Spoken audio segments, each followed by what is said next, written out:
இந்த உலகமே பாவ புண்ணியத்தில் தான் இயங்கிட்டு இருக்கு.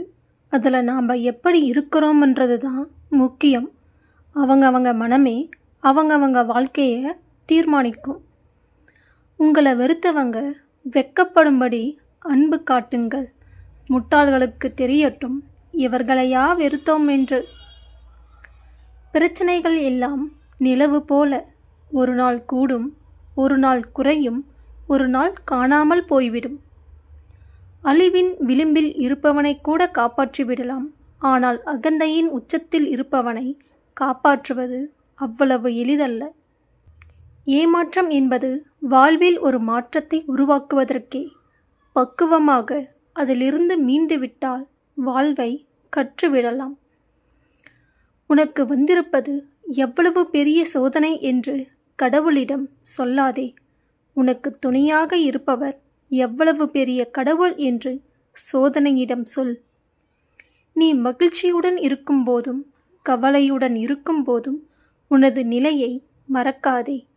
ஏனெனில் அந்த சமயங்களில்தான் உனது நிதானத்தை நீ இழப்பாய். நீ உனது செயலுக்காகத்தான் வருந்த வேண்டுமே தவிர பிறர் கூறுவதை எண்ணி வருந்தக்கூடாது. ஏன்னா உன்னை பற்றி உனக்குத்தான் நல்லா தெரியும். மனிதன் பிறக்கும்போது பெயர் இல்லாமல் மூச்சுக்காற்றுடன் மட்டும் பிறக்கிறான். பின்பு இறக்கும்போது மூச்சுக்காற்று இல்லாமல் பெயருடன் இறக்கிறான். மூச்சுக்காற்றுக்கும் பெயருக்கும் இருக்கும் இடைப்பட்ட காலம்தான் மனிதனுடைய வாழ்க்கை. சுகமாக வாழும் காலத்திலேயே துக்கத்தையும் பழகிக்கொள்ள வேண்டும். ஏனென்றால் வாழ்வும் தாழ்வும் மனிதனுக்கு மாறி மாறி வரும். வாழ்க்கை என்பது யுத்தம் போன்றது.